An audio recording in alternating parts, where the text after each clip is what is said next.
session we'll be uploading the first session as well, but the content shared will also be the same as today. So just a quick word from me. I'm just a self-introduction first. I'm Glendon. I'm the president for DSC NUS. And so the aim for this virtual welcome tea is that as I spoke to some of you all over the SOC's official welcome, I think some of you all would not know what DSC NUS is about or what are some of the projects we have installed this year. So I hope that through attending this virtual welcome tea, you would find out more about what DSC does, and also perhaps even find a project or a role that really resonates with you. And we really hope to have you on our team for the coming academic year. Okay, so let's officially begin our virtual welcome tea. Before we start anything, we do have a Q&A session ongoing at Vision Hall. So you just have to go to this link and key in this passcode. So you can enter the passcode here, and you will enter our session for this session's Q&A. The session will last from 8 to 9 p.m. So do stick around after 9 p.m. if you want to listen to some of your peers' burning questions. But not to worry, again, if you are unable to stay around, everything will be recorded and uploaded to our YouTube channel. Okay, not to worry if you miss this slide. Along the way in the top right corner, there will still be all these lines of instructions on how to access the Q&A.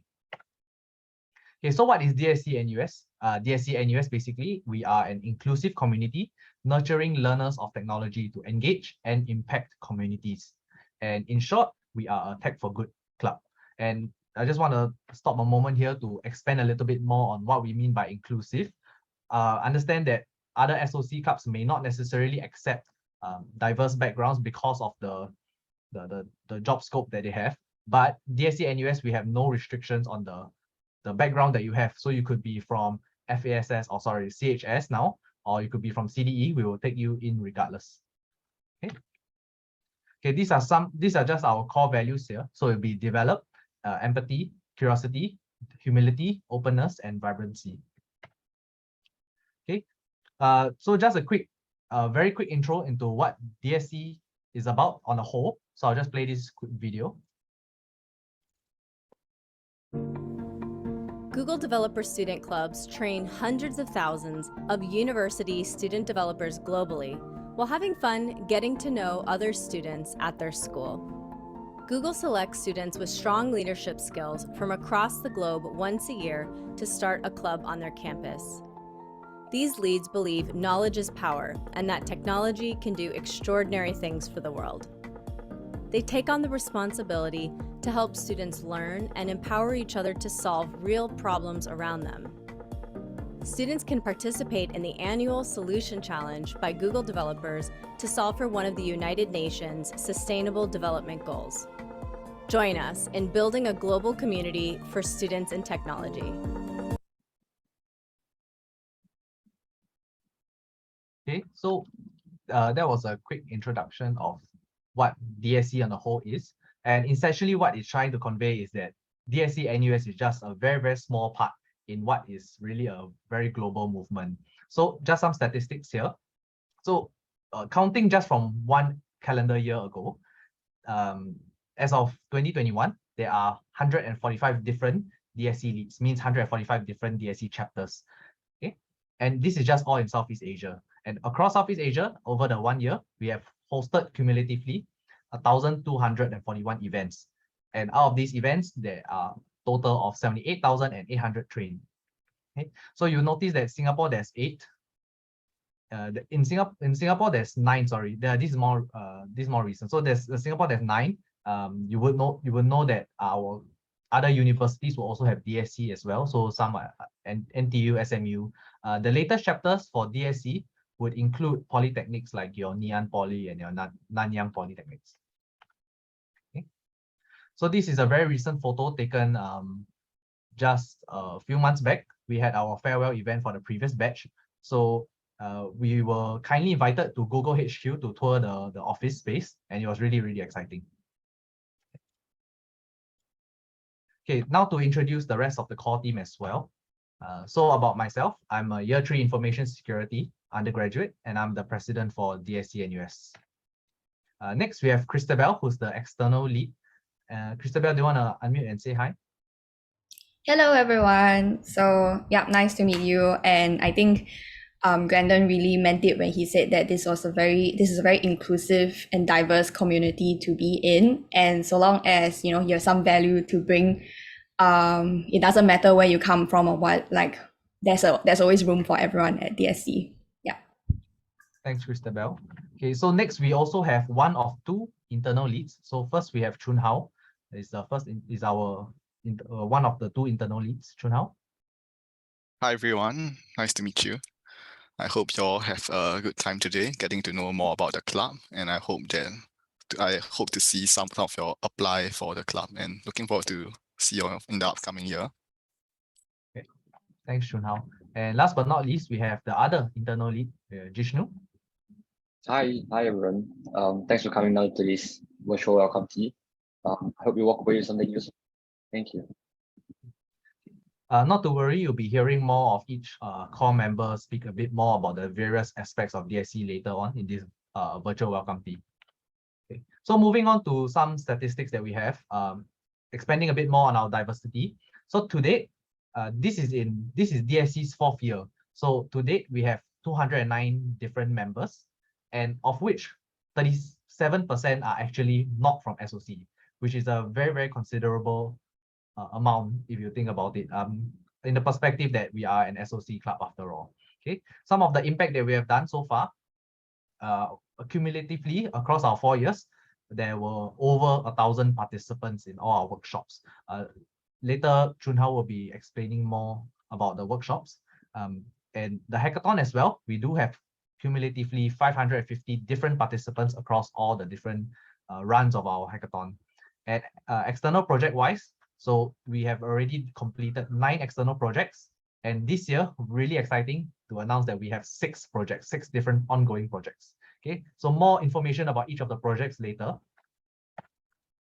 And next, I just want to touch about our internal teams organization first. So as mentioned, we have 2 internal leads spearheading our internal team, and the internal team comprises of the 5 different internal subcommittees, namely finance, technology, operations, partnerships, and branding and marketing. Okay, so more about these roles next. So finance, basically, it is quite straightforward. You do take charge of DSC NUS's financial resources, and of course, have accountability reports for all transactions. And this is really, really important, especially when we give out really attractive prizes for our hackathons and so on and so forth. Next, we do have our technology associates. So they plan and conduct workshops to impart developer skill sets and knowledge. So Jishnu and I were previously technology associates. So we both hosted a workshop in the last year. Okay, so this means that your job description essentially is centered around everything around your workshops. And an additional responsibility this year, you will get to maintain our DSC's website as well. Next, we have operations, which is the heartbeat of our organization. So you organize and execute internal team events. So this means that you have to be in charge of logistics and program planning of, let's say, our hackathon or any physical fireside chats that we have. Okay, and we also have our partnerships. Partnerships, if a more client-facing kind of role appeals to you, then partnerships is definitely for you, where you have to liaise with external parties and even try to gain sponsors for all our events and projects. Okay, this is really, really important because we are highly, highly reliant on sponsorships to get our programs running. And last but not least, the most important one, arguably most important, is the branding and marketing team. Essentially, everything that you see upcoming in the next few slides are all really, really designed by our branding and marketing team, especially all our publicity materials in our Telegram channels, our Instagram pages. If you are more of a creative person, then definitely do consider our branding and marketing team. Okay, just want to take a quick moment to just flash this slide on how you can access our Q&A session. So you just go to this URL, pigeonhole.at. Then you just enter the password DSC2223. Okay, they will bring you to our Q&A session. You just leave your questions there and we'll answer it later in the session. Okay, so just to touch on some of the key highlights over the upcoming academic year. So previously we do a comparison with our previous run as well. So previously we do have a hackathon and that will be staying as well. This is our flagship hackathon, Hack for Good. I don't want to share too much here because more information will be shared later by Chun Hao. Okay, next we also have fireside chats where we invite really prominent guests down to share about the Tech for Good space. And next we also have our Tech for Good workshops. Last year we did hold 3 different workshops. More information later. And last but not least, we will have our external side. Last year we did have 3 external projects. In fact, every other year we have 3 external projects. But for this year, we have a very special 6 different external projects concurrently. Okay, more information later as well. Okay, so just to talk about Tech for Good workshops.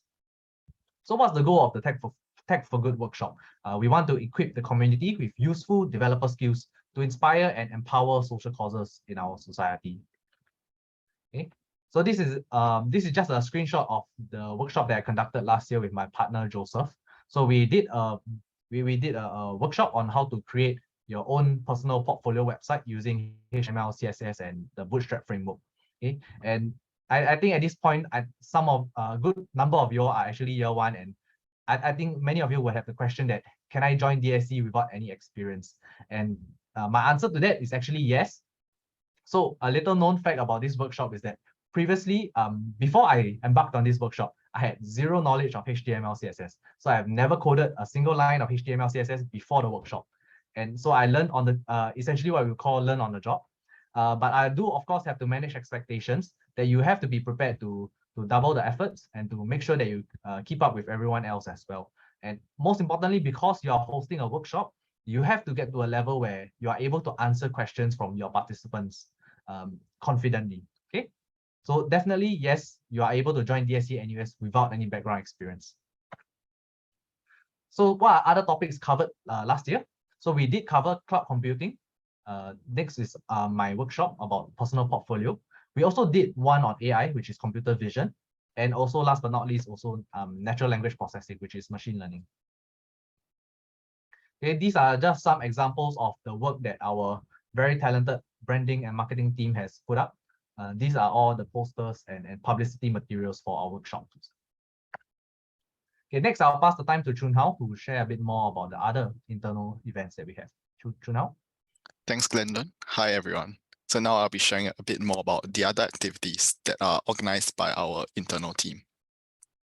So I'll be starting off with our fireside chats. So in this activity, we aim to enable the community to gain insights and networking opportunities from professionals involved in social causes. So our speakers for our fireside chats actually come from many different industries in the social tech space, from MPOs to startups to the public sector, like open government products who have come up with applications that we use on a daily basis, like Parking SG and even the Life SG app that's quite popular recently. Through our fireside chats, what we really hope is to educate students on the role of technology in various industries, especially with the COVID-19 pandemic. There's been a shift towards digital technology. And also we want to provide networking opportunities for students. So if you join us as a partnerships associate, you'll certainly gain a lot of networking opportunities simply by planning and executing this activity. So moving on, I'll be talking more about our flagship event, the Hack for Good Hackathon. So in this event, we aim to promote the spirit of community in practicing tech for good. So for our hackathon, students will form teams of up to 4 and harness technologies that they have learned from our tech workshops or other areas to tackle real-world issues on a variety of problems. We have sourced for partnerships from a wide variety of MPOs so that the problem statements that we get for students to solve are actually very diverse in nature. So some of the themes that we might get include community, environment, and equality. So you can really choose to deliver tech solutions for the causes that you're most passionate about. Now, this event is mostly organized and run by our operations team, publicized by our branding and marketing team, while our partnerships team would be sourcing for MPOs and sponsors to come up with problem statements and sponsorship prizes respectively for our participants. So our teams would all have to work hand in hand in order to ensure that this flagship event is held successfully. If you join us in the internal team, you have the opportunity to collaborate with peers from different teams in the planning and managing of this event. And so I think it will be a great opportunity for you to train your organizational skills and communication skills. And we're also very heartened to have our MPOs reach out to us after the hackathon to connect with our winning teams and look for further collaboration with them and discuss the feasibility of implementing their winning solutions. So it really shows that our Tech for Good hackathon, our Hack for Good hackathon really has an impact on the real world as the solutions are implemented in the real world to solve real world problems. So these are the works of the publicity team in promoting our event, from designing our logos, standee, and boards to our beautifully designed Instagram promotional material that you can see on the right. And also you can see the winners of our hackathon looking very excited with their new Nintendo Switches. So yeah, this is actually the end of my internal sharing. So before moving on to the external team, let's answer some questions from the Pigeonhole.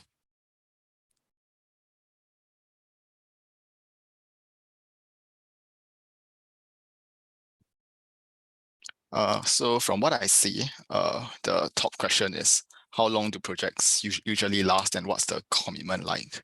So I'm assuming that's for external projects, so I'll be handing it over to Christabel, the external lead, to talk more about that. Christabel. Okay, yeah, thanks so much, Chun Hao. So at external, there are 6 projects, and 2 of them are 1 semester long commitment, and the others are all 1 AY long commitments. What's the commitment like? Okay, so at external, we are going to be collaborating with and within an agile environment. So the agile setup will look like weekly sprints, sprint reviews, retros, and stand-ups. So do expect that, on a weekly basis, you will be doing some DSC work. And on top of that, you will be meeting up with the rest of your team during sprint reviews to go through, what you have done and wrap up the week and plan for the week and plan for the next week. So to sum up, it will be like a weekly commitment that you will have to put in if you choose to join DSC External. Yeah.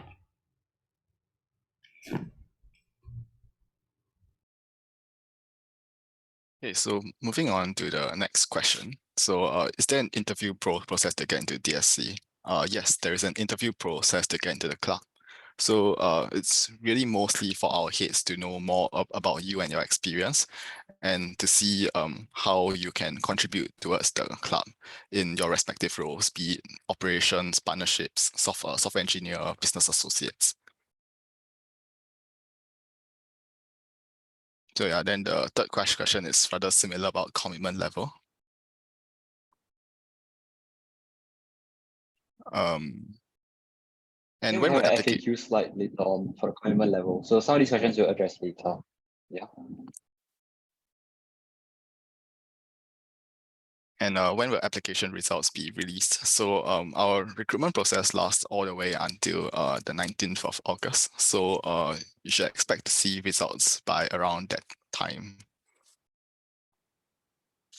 How many software engineers are we recruiting this year? I think I can pass to Christabel again. There isn't a fixed number, but for external team, we are looking anywhere, like for each team, right? So each project, we are looking anywhere from like 7 to upwards of like 10 to 11, around there. So that's for one team alone. So you can do the math for like in general. For the continuing projects, so for the projects that are only 1 semester long, we are looking for lesser software engineers, so about 5 to 6 max per team. Yeah. Back to you, Chun Hao. Okay, I think that's all we'll be answering for now. So we'll be moving on to the external team, where Christabel will be sharing more about her external team projects. Yep. Christabel, please. Thanks, Chun-Hao. Yeah, hi everyone. So just a quick introduction. I'm Christabel, and I started out at DSC in the previous AY as the product designer at external under Jalan Makan. And it's very nice to meet all of you.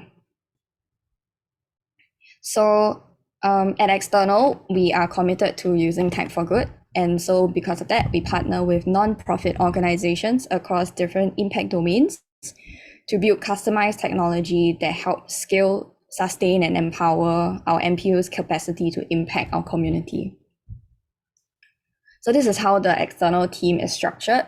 So the external team is led by myself. And within each project team, it is led by a head of product as well as a head of technology. The head of product oversees the business associates and the UI UX designers, and the head of technology will oversee the software engineers. So I wanted to share with you guys a little bit about what we have done in the past. So like projects that we have done in the past, just so you can get a feel of what kind of projects we have done and what it looks like to be a software engineer, business associate, or UI UX designer here at External. So for last AY, which is AY 21-22, we had 3 projects, and 2 of which are continuing. So Project Xiutai as well as Project SIP Academy are continuing.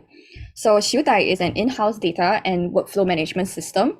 And for this AY, there are upcoming stakeholder management capabilities that the software engineers will be working on. For SIP Academy, it is an interactive e-learning web application that features content delivery, individual progress tracking, and a learning community, as well as an admin account portal. And for Jalan Makan, which is the project that I was at, it is a platform that creates information accessibility for hawkers to the general public.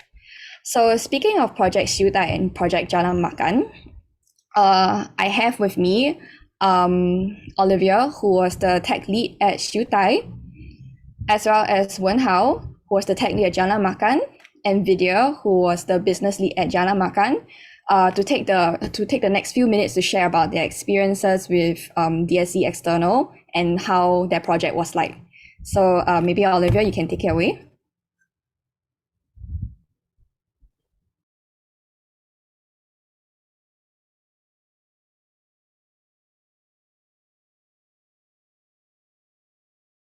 Okay, thanks, Christabel. Hello, everyone. I'm Olivia, and today I'll be representing our team, Xiutai, and summarizing our one-year journey with DSC. I'll begin with an introduction to our project, followed by our product journey, and then ending off with the future of Xiutai.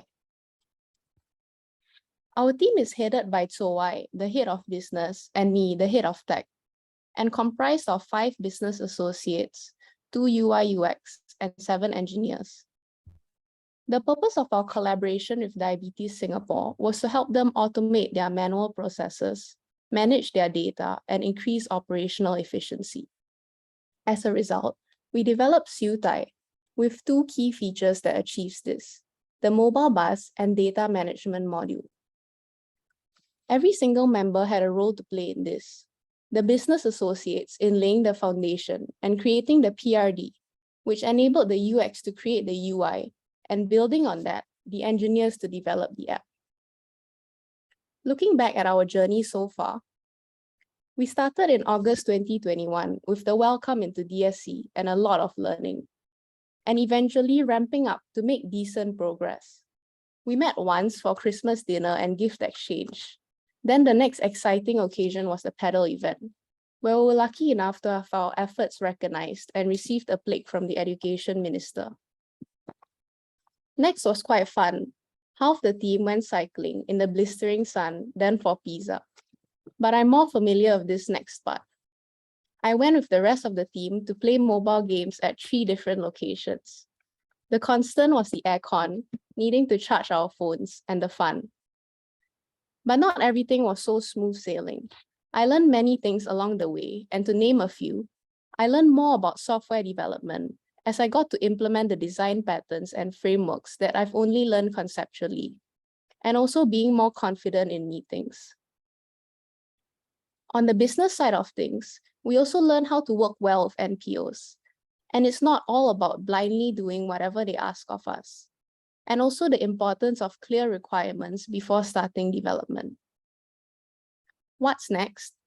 Well, by the end of the month, we'll be done with the MVP of Siutai. Cedric will fully take over and carry on with a new team to work on some of the many new exciting feature requests and also maintenance. That's all for the presentation. Thank you.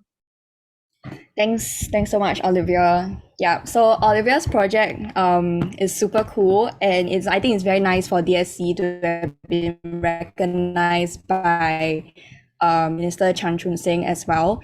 So I think it's really nice to see the impact of Olivia's team for the diabetic community in Singapore. Yeah. Next up we have Wen Hao and Vidya.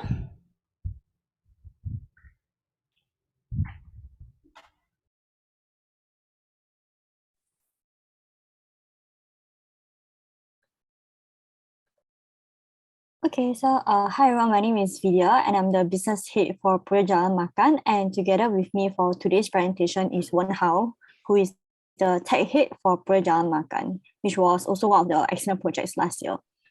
So now I'll be passing on the time to Wen Hao to give an overview of the project. All right, thanks, Vidya. Can you guys hear me? Yes. All right. Okay, so a brief introduction about our project. The MPO we were working with was the Federation of Merchants Association Singapore, so FMES in short. So they are sort of like a membership club for hawker centers, as well as for the heartland retail stores that you find below HDB flats. So if you're a store owner and you choose to join them as a member, you can reach out to them, and if you face any problems, they'll try to provide you with the necessary assistance. And so their mission is to champion for the store owners, help rejuvenate the neighborhood businesses and the bridge between government agencies and store owners. So for our project, we were tasked to build a website for the hawker division, which includes a directory for member hawker centers, their yearbooks, as well as a voting platform for the annual hawker awards.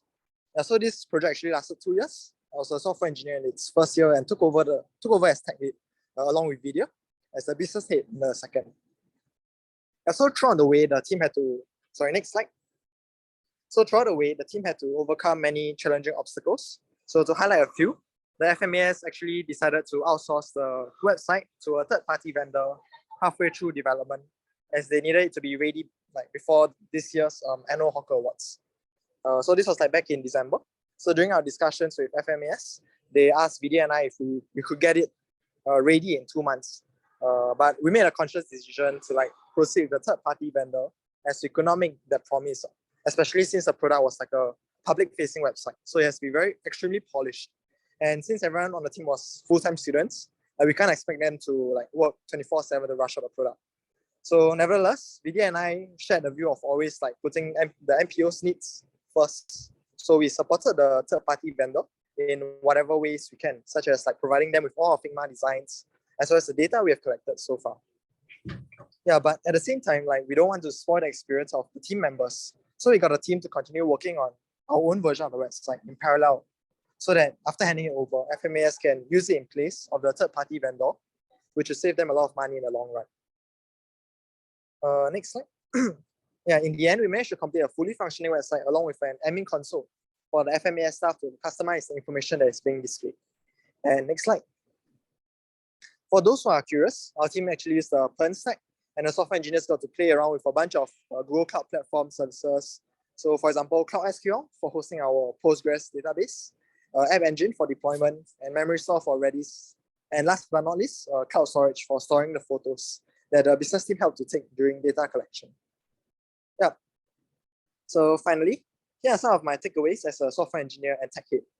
So definitely, I got to grow and sharpen my tech skills from experimenting with new technologies to solve different problems, as well as learn. But more importantly, I feel I learned the most from my capable teammates, because all of them they had internship background, so they could contribute a bit some of their industrial experience. So I got to learn from all of them. Yeah, and then in terms of communication, So from participating like in sprints, as well as like liaising with the NPOs, that's why I learned how to like speak more fluently. And thirdly, will be the project management. So this is more specific to me as when I was a tech lead. So I learned how to lead sprints and maps and do story mapping, as well as liaising with the business team to ensure like everyone is on the same page. And last but not least, of course, a sense of fulfillment, like from knowing that like the team as a whole, we managed to like make a difference to the community. Yeah. So back to you, Vidya. Thank you, Wen Hao. So next, I'll be sharing more about the business associates and the product designers' achievements. So our business associates actually managed to interview 187 hawkers across 4 hawker centers, which was used as the hawker discovery data on our client's website. And the product designers also managed to successfully prototype the whole FMAS website using Figma, which was used as the basis for the actual FMAS website. So overall, the project was a success and we received positive client feedback who actually voiced their interest to work with GDSC again for future projects. So whether you are thinking of joining as a software engineer, biz associate, or a UX designer, joining GDSC external projects provides you the opportunity to work with a real-life client, and you can also potentially include the project as part of your portfolio. I think as mentioned, GDSC is also very open to people with no experience. So you'll definitely gain new skills, be it learning how to code an entire website from scratch or learning how to communicate more effectively.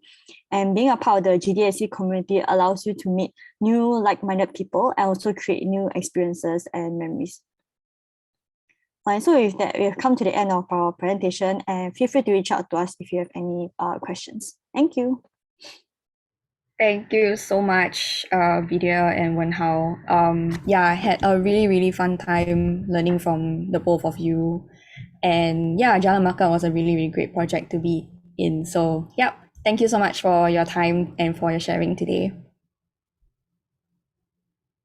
Okay.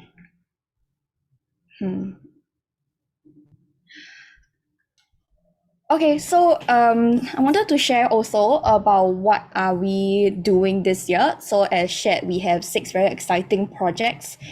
And so just to segue a little bit into one of the questions that I saw in the Pigeonhole, where somebody was asking about the associates and what are their roles, or do they have to, what are their roles in the external team, and do they have to be involved in all the projects? So no, every single project is hiring for their own UI UX designer, their own business associates, and their own software engineers. So, you know, if you're a software engineer at external, you're only going to be tagged to one project and you'll only be working on that project.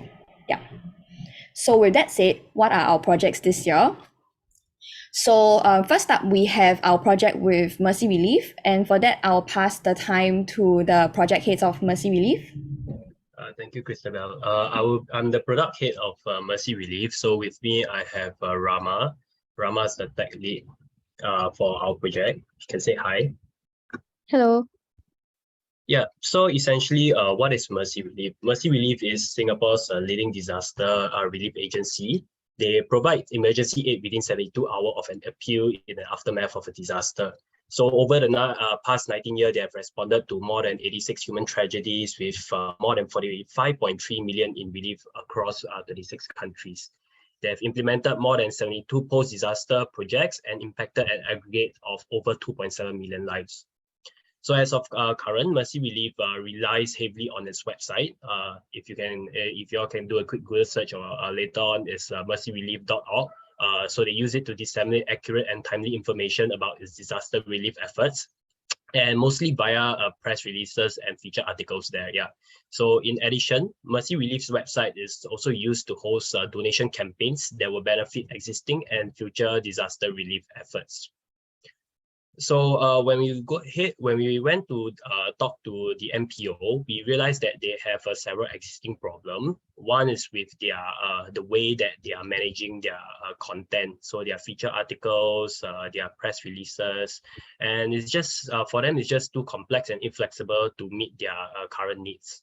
So in addition to that, it also doesn't allow to host more than 2 donation campaigns at any one time. So it severely limits their ability to generate funds for all disaster relief efforts. And there's also one more point about the website not being user friendly and not intuitive enough. So as a consequence of the poor user experience, Mercy Relief actually suffers from a low conversion rates for their donation campaigns as well. So if you do join Mercy Relief, you will be working on a custom-built CMS that boasts an easy-to-use interface for content creation and the management of donation campaigns. So importantly, the proposed solution will allow Mercy Relief to host, manage, and prioritize donation campaigns based on their evolving needs. And not only that, we will also include a full revamp of their website. And specifically, we will follow the latest best practice in terms of accessibility and responsive design. So if you are a UI UX designer that's looking to expand in this area, just feel free to join. Business associates and software engineers do look forward to a good time here as well. Yeah, so that's all for the Mercy Relief project. Thank you so much, Rama and Wei Xiang.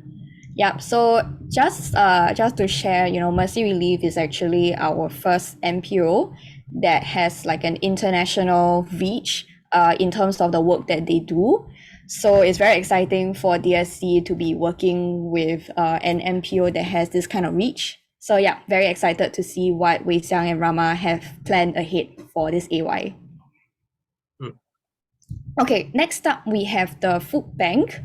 So I'll have the project head for, so for the food bank, we actually have 2 projects done with this NPO.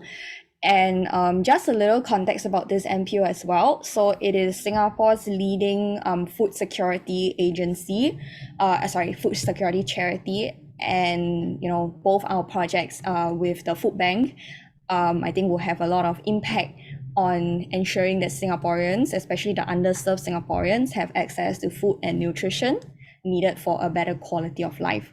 So for that, can I have the project heads for Project JCP first to start, and then Project Virtual Supermarket can take over after.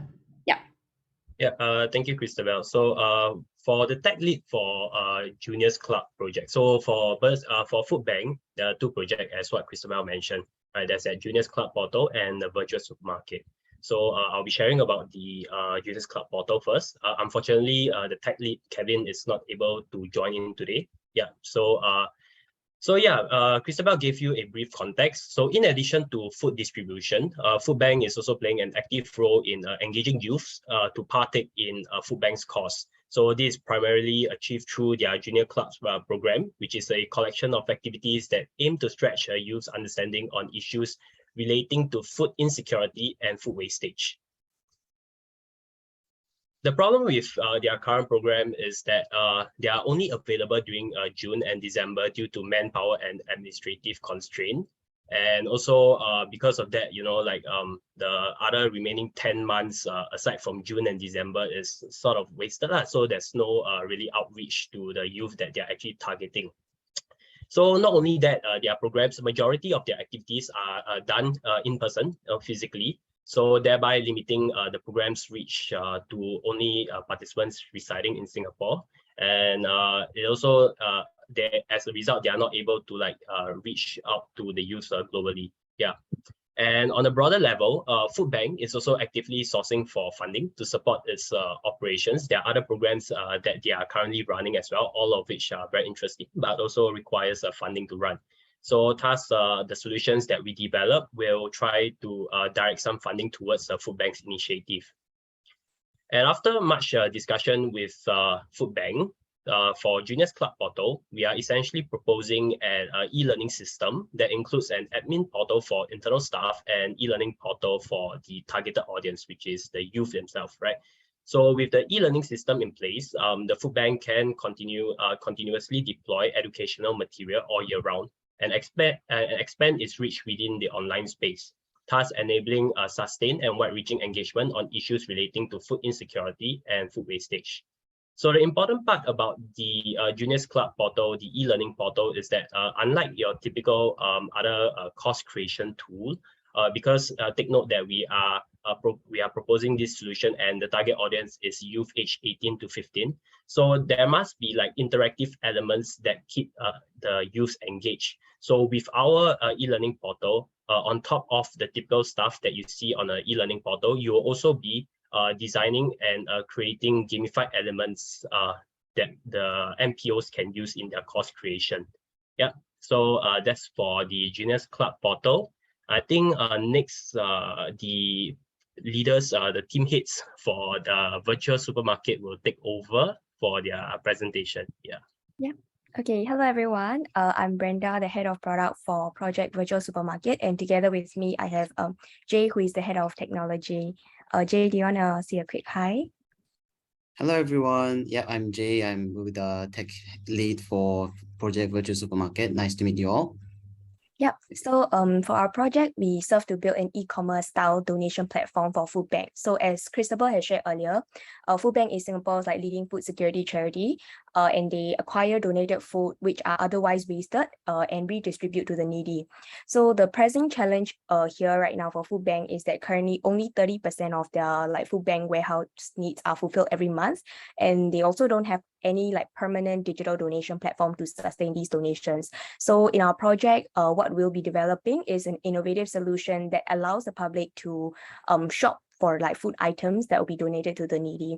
So this product is also backed up by a thorough consumer behavioral research from NUS Business School, and we'll be working closely with the research team to ensure that the end product that we're building will effectively deliver value to the food bank. So in our project, we have two applications, a donor-facing e-commerce style donation platform, and also an admin portal for the admin to manage the e-commerce inventory, donations, and fundraiser campaigns. So this is really an interdisciplinary product that involves collaboration between like diverse background stakeholders. So do join us if you would like to be part of this meaningful project and also a learning endeavor. We have provided the QR code and also the link tinyurl.com/project virtual supermarket if you want to find out more. We're recruiting all three roles: biz associate, UI UX designers, and software engineers.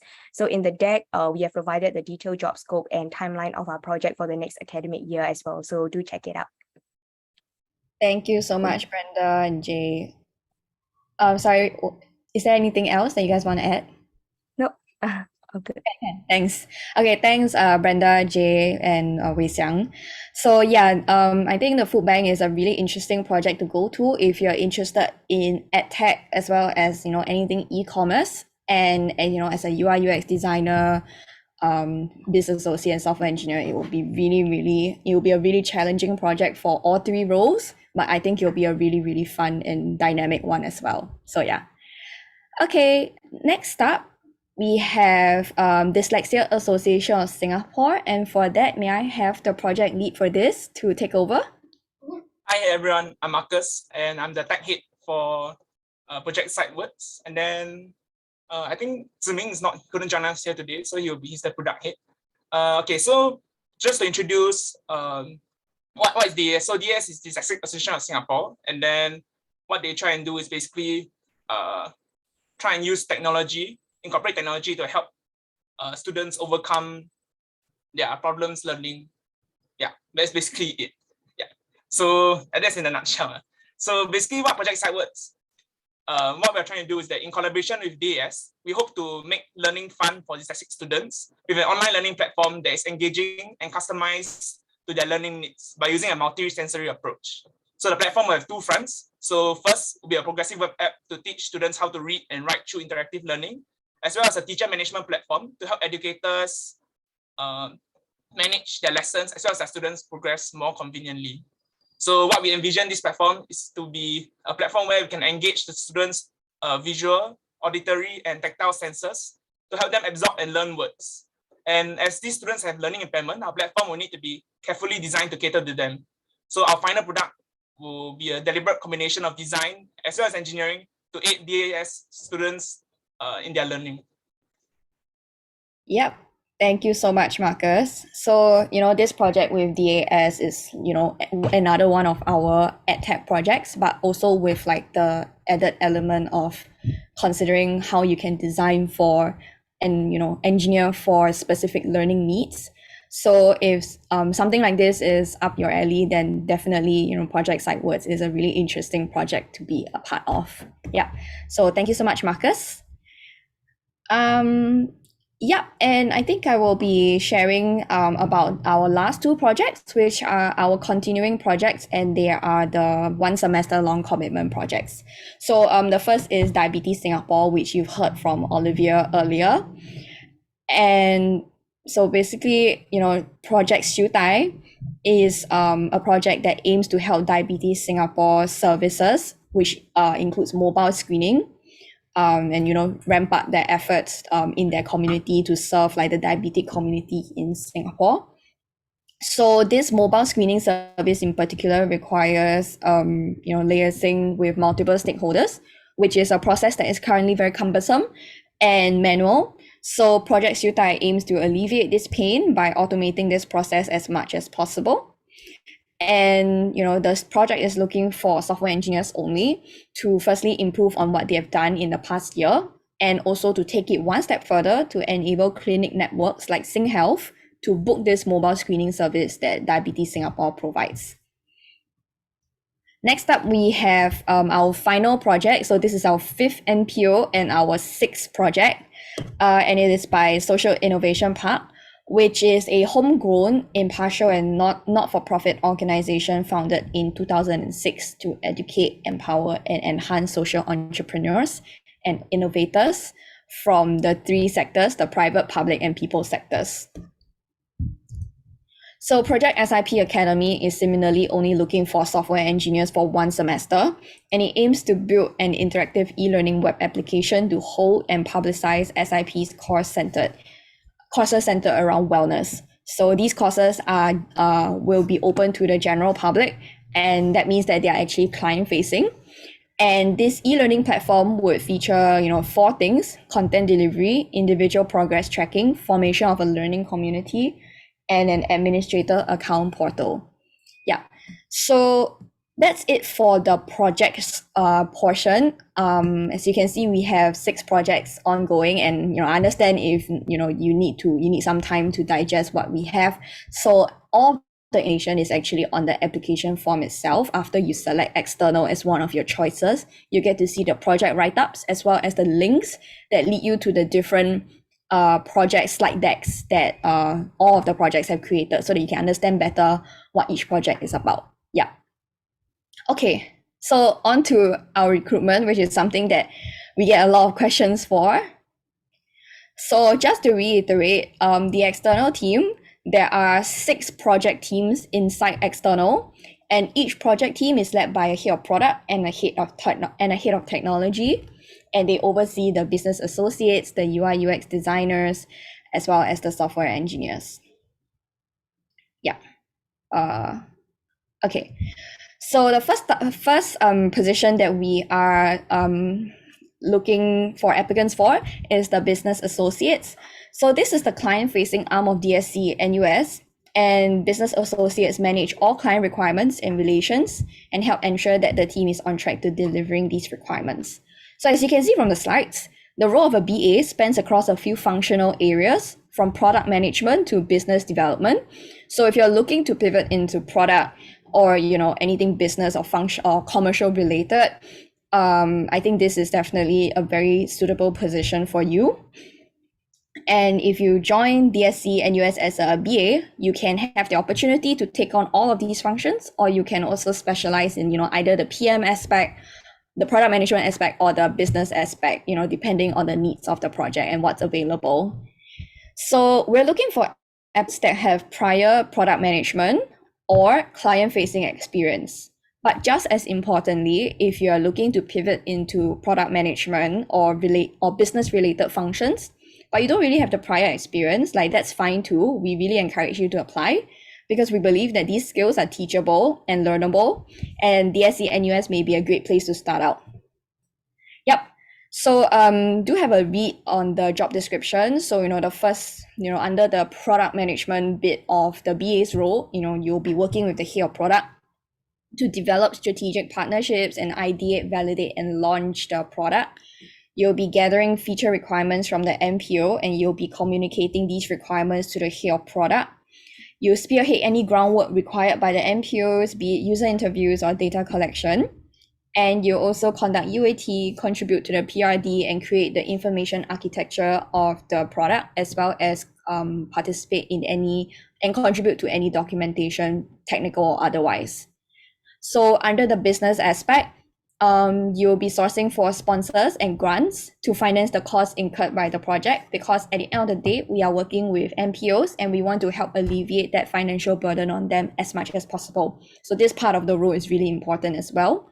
And of course, because this is an entirely new product that we are creating, so you'll be also involved in any go-to-market strategy that the team might want to create. Next up, we have the UI UX designers. So UI UX designers advocate for user-centric solutions by designing interfaces that align with the MPO and user requirements. We are looking for candidates that have a keen eye for design and experience in using industry standard prototyping and design tools like Figma, XD, Sketch, Balsamiq, Miro, and other stuff. And some of our projects this year are highly front-end intensive. So joining as a UI UX designer will definitely be a great learning environment for you, and it will be a challenging one as well. So as you can see, UI UX designers come in at every single stage of the client discussion. So right from the start of the discussion, when things are still, when we're still solidifying what are the features, what are the exact deliverables, that's when you will come up with like low fidelity prototypes to aid in discussion. And once things are a bit more finalized, you will then create high fidelity prototypes to be showcased to the client and to be used during the development process. You'll collaborate very closely with our software engineers and the head of technology to ship the designs to production in iterative feedback cycles. You will contribute to design requirements in a PRD to be communicated first, and finally collaborate with the business associates to conduct UAT. And finally, the software engineer position, which is one of the most popular positions that people apply for when they apply to DSC. So software engineers collaborate closely with the head of technology to develop, fix, and ship the product. And so any tech stack that we listed here are not exhaustive or definitive, and each project will of course have their own choice of tech stack as chosen by the head of technology. And so while we're looking for software engineers that have both the depth and breadth of knowledge across different domains, just as importantly, we're looking for SWEs who are willing to learn new skill sets when needed. For all 6 projects, when we are recruiting for software engineers, we are looking at front-end engineers, back-end engineers, and full-stack engineers. Okay. So for your front-end engineers, you will communicate actively with the business associates to clearly understand the feature requirements and user flow. You'll communicate with the designers to implement the design from Figma or whatever software that you will be using. And you align with the back-end engineers on how to handle queries. So it's good to have experience in all of these skills here. So HTML, CSS, JavaScript, React. You should be well-versed in responsive web design. You should have some experience with handling queries. And you should be fast in learning new technologies. For back-end engineers, you will collaborate with the business associates to meet non-functional requirements. You will communicate with front-end engineers to provide the necessary endpoints. You'll create and maintain a sustainable code base for database management, and you will work closely with the rest of the software engineering team to build a secure, stable, and scalable architecture, especially with the back-end engineers of the team. So it's good to have experience in diverse databases, ORM library, cloud services, CI/CD and deployment setup, as well as API integrations. And finally, we're also looking for full stack engineers with the flexibility to choose tasks from both front end and back end, and to work as important bridges between the front end and back end engineers. And for this, of course, the skill set is that you should fulfill the prerequisites of both the front end and back end engineer. Yep, and with that, I've come to the end of the external sharing. I'll pass the time back to Jishnu. Thank you. Thank you, Christabel. Hope everyone can hear me. So my name is Jishnu. I'm the internal lead one of the internal leads for DSC, right? And before we get into some more Q&A stuff, I just want to quickly make a point about the recruitment stuff, right? So here's a link to our recruitment page on our website. It was newly revamped over the summer. So do check it out. We have all the information that we have just shared with you in today's meeting available on our website and on our application form. So do take a minute to like scan the QR code and check it out. I'll also put the link in the chat so you guys can check it out. Yeah. Okay. On to the next slide. Okay, so I'll just quickly run through all the roles that we have available, right? So these are all associate level roles for this recruitment going on currently. On the internal team, we have these 5 roles, which is technology associates, branding and marketing associates, operation associates, partnerships, and finance associates. So again, there's more information about all these on our website, so do check it out and find out, which ones interest you the most and which ones you think you'll be able to really make a difference in. Yep. And again, for the external team, we have these 3 roles of business associates, software engineers, and product designers. And a quick note that applications close on the 19th of August at 2359. So do submit your applications by then. And now it's time to go for some Q&A stuff. So, okay, before we go to the Pigeonhole, I'll just share the link over here so you guys can check it out. And I'll walk through some of the questions. Pigeonhole. Okay, let's start with this. So there's one question that is, will there be a lot of physical sessions or will most of the work be done online, right? I think in general, like, any other event that's going on currently, we are looking at shifting towards more in-person events where possible. But this is of course with the provision of, venue availability and so on. So while in-person events are generally preferred, I think it's a bit hard to say at this point, as in like, how many events we'll have online and so on. But yeah, we are hopefully looking forward to more in-person events. And another question, if I'm going for exchange in semester 2, can I still apply for DSE? Unfortunately, for most of our roles, actually for all of our roles, we're looking at an AY long commitment. So you need to be present for the whole academic year. But for some of our roles, it would be possible to make some arrangements for this. But I would say, so if you're, for this particular person in this role, I would just encourage you to apply and point this out to your interviewer, and we'll see what can be done about the situation. And yeah, so that I think that is applicable for the internal team, but for the external team, because we have 2 projects that are 1 semester long commitment. So if you are in Singapore for the first semester, so like this semester, but not the next semester, like that's still fine. But if you're coming back only next semester, then yeah, sorry, you can't join us. Yeah. Thanks, Jishnu. Yeah, cool. Okay, also a reminder, you can upload the question so we can take a look at some of the more quite interesting questions that you guys have, right? Next question is, do you have a limit on the number of people that you take into the club? I'll answer this together with the next question, which is how difficult is it to get into DSE, right? I think we don't have a hard limit on the number of people that we're looking at taking in. I wouldn't say that we're prioritizing quality over quantity, but what I will say is that if you're someone who is passionate about a Tech for Good cause, and you think you have something that you can contribute to the club or to the Tech for Good purpose in general, I would just strongly recommend applying for it. And especially if you're year ones or whatever year you're in, right? I think it's better to like it feels better to have a door closed on you rather than like you closing the door yourself, which is something that I always share with my juniors. So I would strongly encourage just going ahead and applying for it. You wouldn't really need to worry about the difficulty of getting in. Yeah. Okay, next question. Do I need any prior experience to join DSE? I have no designing background at all, but I'm interested in how the branding and marketing team works. Okay, I think it's fantastic that you're interested in what we do. We have our head of branding and marketing over here, Angel. Maybe she can add more to this question. Hi, yes. So I'm really glad that you are interested in branding and marketing if you're still here on the call.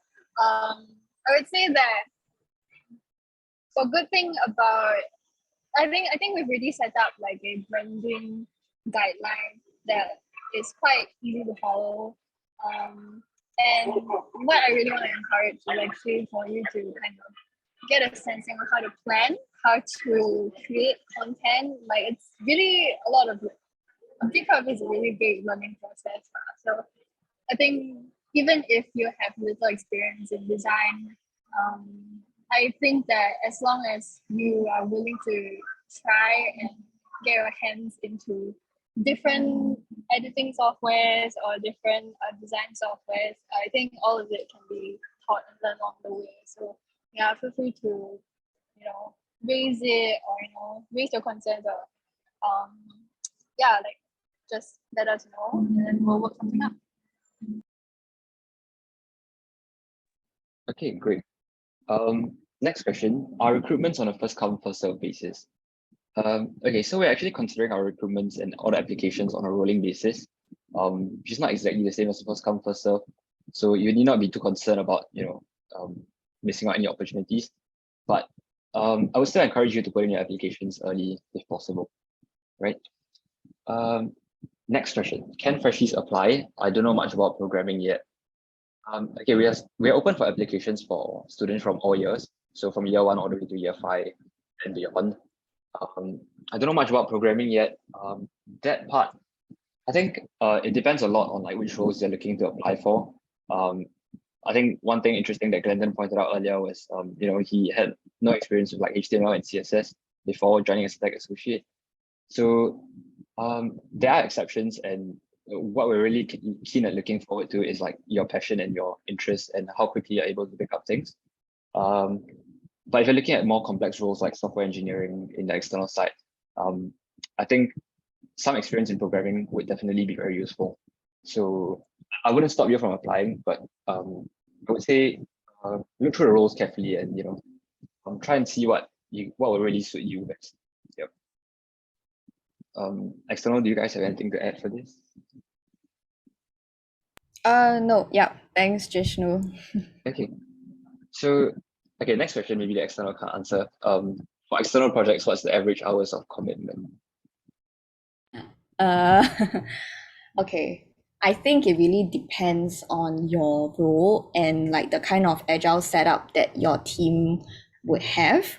So maybe I can speak on behalf of the UI UX and the business associates, like based on personal experience. I think per week, maybe 5 to 6 hours. But honestly, this is a super ballpark figure because like I said, it's really dependent on your project and really dependent on the kind of agile setup you're in. For software engineers, maybe like one of my tech heads can give like a ballpark.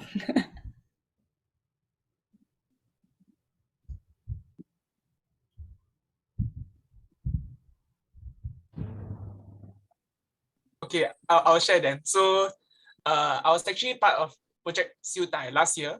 So I would say 5 to 6 hours is quite accurate. So personally, I don't really like measuring things in hours because I feel it's very hard to gauge. But I think you can even have a larger range, maybe even up to like 3 to 8 hours. It really depends on what kind of task you're assigned. And like sometimes software engineering, if the task is easy or you find it easy, you can complete it really fast. Or sometimes you face a bug, then naturally it will take longer. So I think it's a widespread, but I think in general, 5 to 6 hours is a good gauge of the workload. Thanks, Marcus. Yeah, so Marcus was our software engineer at Project Siu Tai last year. So everything you hear is from his first-hand experience at the team. Yeah, but like he said, it's really dependent on the kind of task you are facing as well, right? Because if it's something that you need to spend more time on, then obviously the 5 to 6 hours would be more lah. Yeah. Okay, maybe back to you, Jishnu. Sure. I also want to point out at this point that for people who are like unsure about each role and people still have questions or doubts about whether or not they should apply, I would just encourage you to apply because again during the interview stages you have the option or opportunity rather to actually interact with your heads of departments who will be the ones that you'll be working with. So I think that's a great opportunity for you to find out more from the actual people that you're going to be working with directly. So yeah, I would strongly encourage applications. Right. Next question. If experience is not compulsory, what other traits do you look out for when recruiting? I think I touched on this a bit earlier. We're looking at passion for the tech for good purpose. We're looking at how quickly you're able to pick up things quickly. And yeah, I mean, those are really the two important things, I would say. Yeah. And this is a good question. Will DSC and US teach anything, or is it all self-taught? We do teach some pretty good workshops on the internal side of things. Feel free to check them out. I think we have them up on our website as well. But I think this person is more curious about, like, you know, whether the organization itself teaches anything.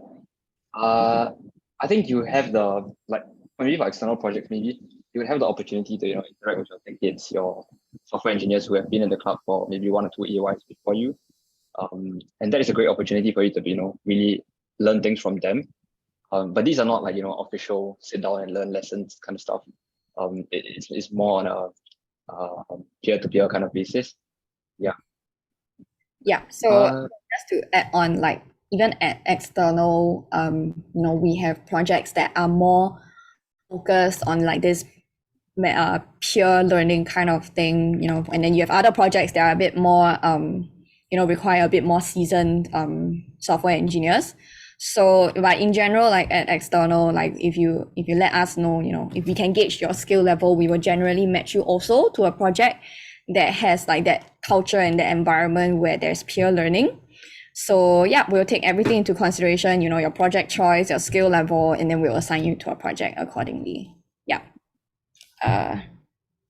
Maybe I can continue on.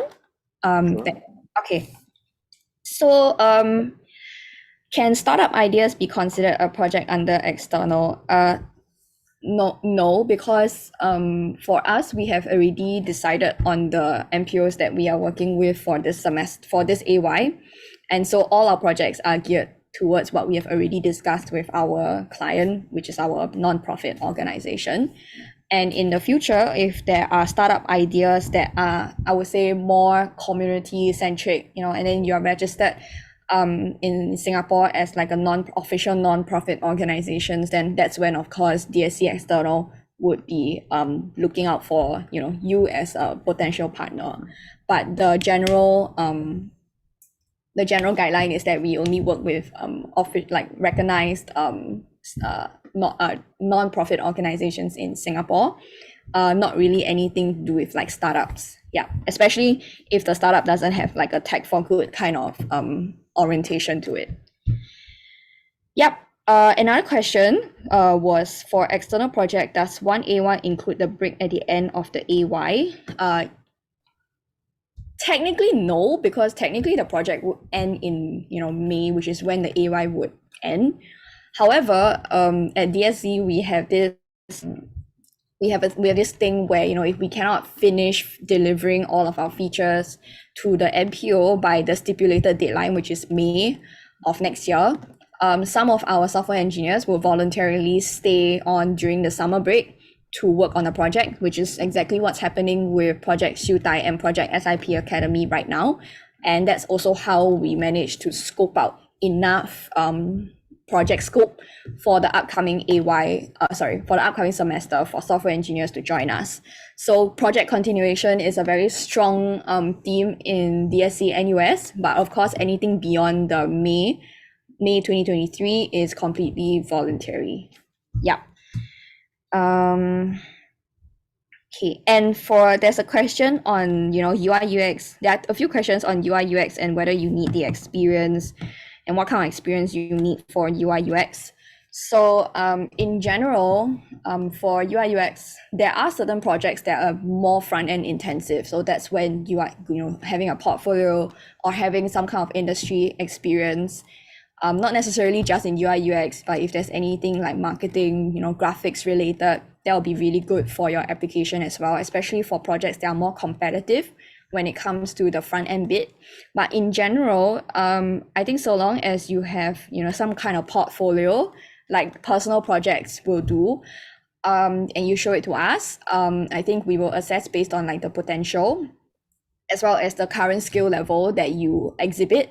And then, you know, we will proceed accordingly. So not having the industry experience is not a deal breaker at all. What we're looking for is just, you know, an eye for design, some level of competency.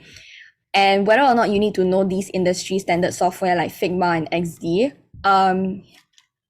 I would say yes, because I think if you know these, it also mean that you are exposed to UI UX design before, and that would definitely help in your application, especially, I mean, in DSC, all the projects in general, we have a very competitive UI UX pool of applicants as well. So yeah, some level of experience would be good, but not having industry experience is not a deal breaker. Yeah. Maybe I pass the time back to Jishnu. Sure. Okay.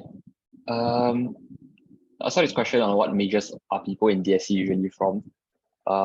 I think this is something that I'm proud of sharing, that as far as SLT clubs go, we are really one of the most diverse. I mean, if you can just see from like this Zoom screen, we have like people from business, people from philosophy, people from political science, really like all over the NUS campus. So diversity is not really an issue for us, I would say. So if you're from non-SLT faculty or any other faculties, don't feel that that is something that's going to hold you back from what you can do in our club. Yeah, and adding on, in even like within internal and external, there are many functional roles as well. Like in internal, there's branding, marketing, partnerships, ops, and at external, there's like business associates and even UI UX, right? Which is not necessarily like a tech kind of like a coding discipline. But we have many positions available that do not necessarily require you to like have that coding experience. Of course, some will be nice because there are certain positions like UI UX. It'll be nice if you know a bit of CSS and HTML, so you can converse with your software engineers better. But it's not a hard requirement at all. And yeah, I mean, in general, there's really room for non-technical discipline people to be a part of DSC and contribute to different functional areas. So yeah, back to you, Jishnu. Yeah, great. Another more question, a few more questions. Can the slides be sent to us? So the slides in the recording for this meeting will be uploaded after this meeting. And we'll share them on our social media channels, mainly Instagram, because it's a bit hard to like reach out to every single Telegram group, right? So do check it out. Do check out our Instagram page. The roles are so diverse. Can I rank a few choices when I applied? So we have like in our application form, you're able to select, I think, your first choice and second choice role. And if you're applying for the external team, you have a choice of selecting a project preference as well. So that is really the most that we can do in terms of allowing you to rank multiple choices, because it would be quite difficult to have like multiple applicants applying for like 5-6 roles, and it would just be a bit too messy. And so yeah, so do actually take the time to read through the website, read through maybe the slides, the recordings, and find out really what excites you and what role you can make a huge difference in. Yeah.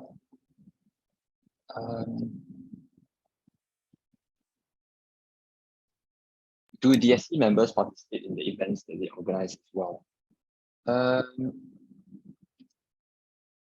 think if you look at events, I'm looking at like hackathons, fireside chats, and technical workshops.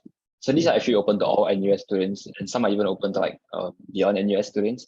So and that obviously includes DSC members. So they can participate in the events as long as they're not like like you can't have the person who's hosting a technical workshop also be a participant in the technical workshop. So yeah. Okay, more questions. What are the 6 projects for external? Do I have to participate in all? I think we actually touched on this earlier. Not sure if you want to touch on it again. Those 6 projects are in the Google Forms. If you select external as either your first or second choice, you would be led to like an external specific part of the form. That's when we'll list our projects as well as provide the link to these projects, like the slide deck that our project heads have created for their projects, for you to understand that project better. Actually, while I have the time now, someone asked, does UI UX involve coding or is it pure design? It will be pure design, but like I said, it would obviously, if you have any coding experience, that would be great as well, because you can help out a little bit with like the front end side, completely like not part of the job scope, but for your personal development, if you want to, like that's an option as well. But yes, it will be a pure design role. Back to you, Jishnu. Yeah, sure.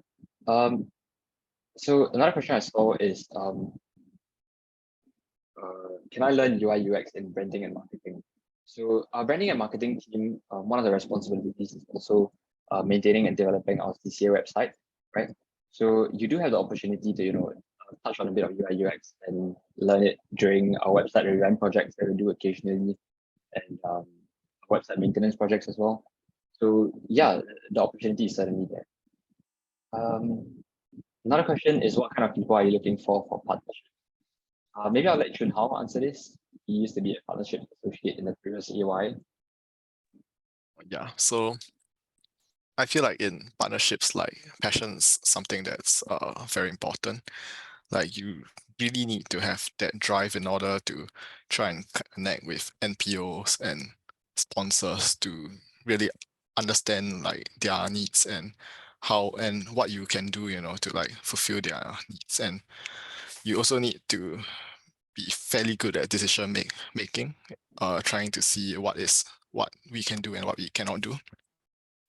So I would say that it's quite a generic set of skills, but I feel that passion is something that will really carry you through the whole academic year in a partnerships role. Yeah. Right, and the partnerships role also involves, a lot of outreach efforts in terms of like cold calling and communicating with external parties like NPOs and sponsors. So communications is definitely a skill that we're looking for as well. One more question: how to prepare for the interview? Prepare well for the interview. I mean, it's very hard to add to this because I think we have so many different roles that it would be a bit difficult to get into the nitty-gritty details for like each interviews. But I would say just be aware of like what role you're applying for. Try and prepare at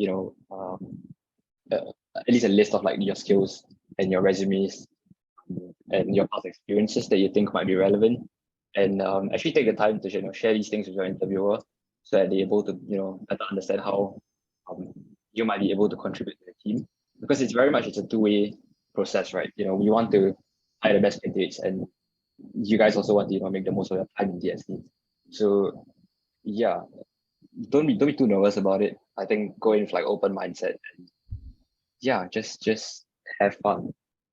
Yeah, and for like external, I think a lot of the information that you need about the project and what the project is about, and from there you can possibly scope out, ideas about what your role can entail. And all of this information is already out there. The project heads have already created, their own project slide deck for you to learn more about the projects. So, really know what the project is about. From the description of the project that the project heads have provided, think about how you can value add and what you can bring to the table, as well as what you want to get out of being in DSC as well, not just in the external, but wherever that you're applying to, right? Because it's also a two-way street in that it's not just about what you can bring, but it's also about what you want out of DSC and what we can do for you. So have a think about that as well when you do your interviews. Yeah. I realized I missed this question earlier, which is, how's the culture like in DSC? Are you all friends outside of work? Ha ha ha. Yeah, I mean the culture is really nice. We are still friends outside of work, very much so. And I think it's something that's common with like every NUS CTA, to be honest. It's just a great opportunity for you to, find people with similar interests and be it seniors or juniors, and you get the opportunity to, really interact with more students outside of your faculty, outside of your major, and really like, just bond over common interest, which is very much the case in DSC as well. So yeah, we are very much friends outside of work. Anyone has anything to add for that? Yes, we're friends. Great. I think we've actually exhausted most of the questions.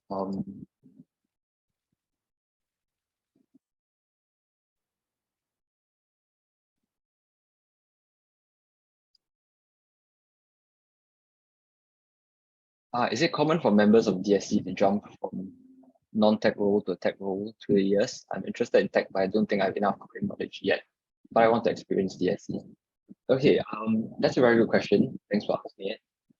So what we do is like every year we open up this opportunity for existing members in DSC to apply for other roles within DSC. Because we certainly appreciate the fact that they've spent a year in our club and they've had the opportunity to experience the things that we do, and that experience is certainly valuable in most of our roles. So we do give that opportunity to our members. So if you feel that you don't have enough coding knowledge yet, but you still want to join DSC, I think that's fantastic. That is, but I mean, personally, I was like, I think I'm kind of in the same boat as well. Like when I was joining year one, I didn't really have enough coding knowledge to join as a software engineer. But it is a role that I find exciting, and maybe I might jump to sometime in the future. But yeah, so in terms of, is it common? It's certainly available. Yeah. Anyone has anything to add for that?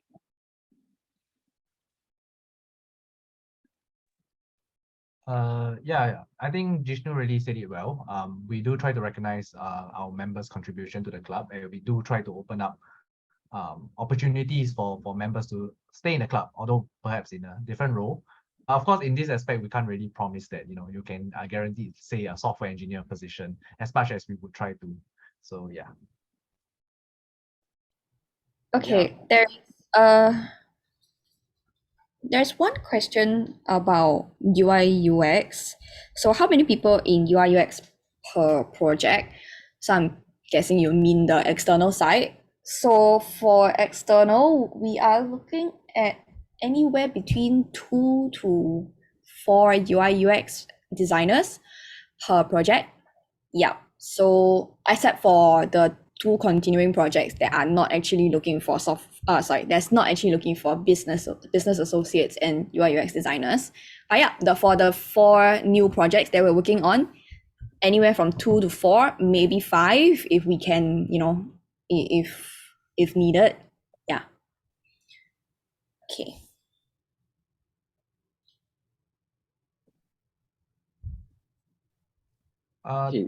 Maybe I can answer one question. There's a question about internal associate roles being more administrative in nature in terms of club management, and whether internal associates are still involved in the various projects. So I will say yes, very much so. And not very much so as in administrative. It's not very administrative. You still get to have quite a considerable amount of hands-on experience in terms of the projects, but not the external projects per se. Yeah, it'll be more related to the internal projects. So specifically your fireside chats, your hackathons, and your tech workshops. So as shared earlier, I did conduct a tech workshop. So you are literally the one on being the speaker, sharing about the content, sharing the materials and all that. Other than that, you have your workshops. Other than the workshops, you do have your fireside chats. So if, say, you are in charge of hosting the fireside chat, so last year we had partnership associates who hosted the fireside chat. So Chun Hao actually was a partnership.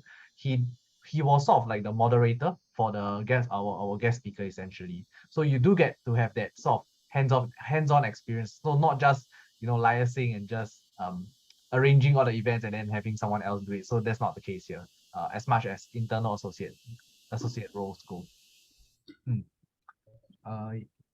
Then yeah, Jishnu, you wanna take maybe you can answer just one or two more questions, then we will wrap up.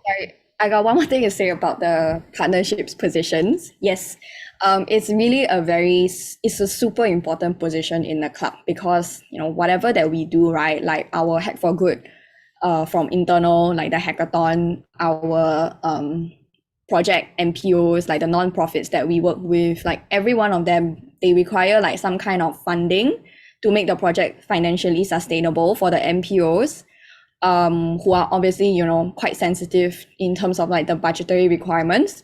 And, as well as our Hack for Good, you guys are the ones that are powering Hack for Good with partnerships, your gold tier, platinum, silver, bronze, whatever, like it's super important.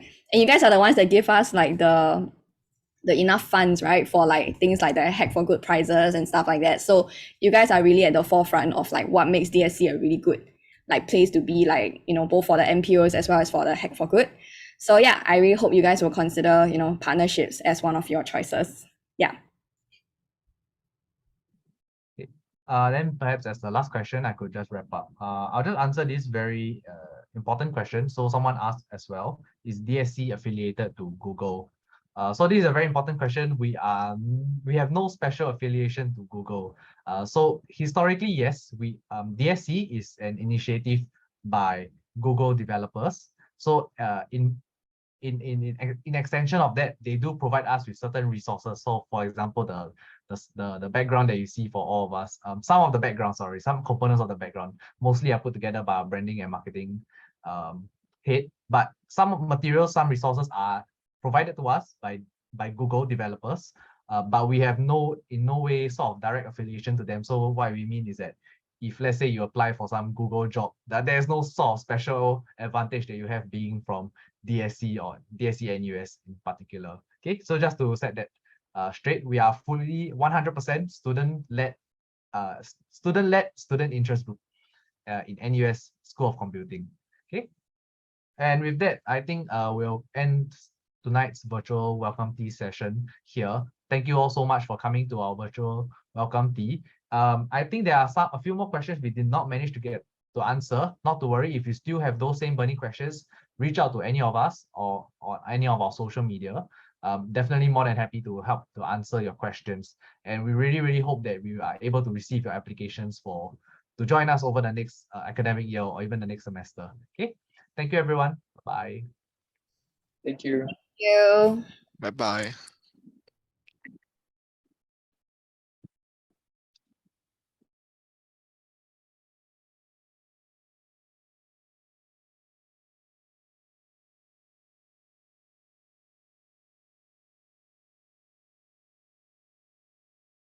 Maybe we can move to another call for debrief. Yeah, sure. I'll send the link. End the recording. Okay. Bye.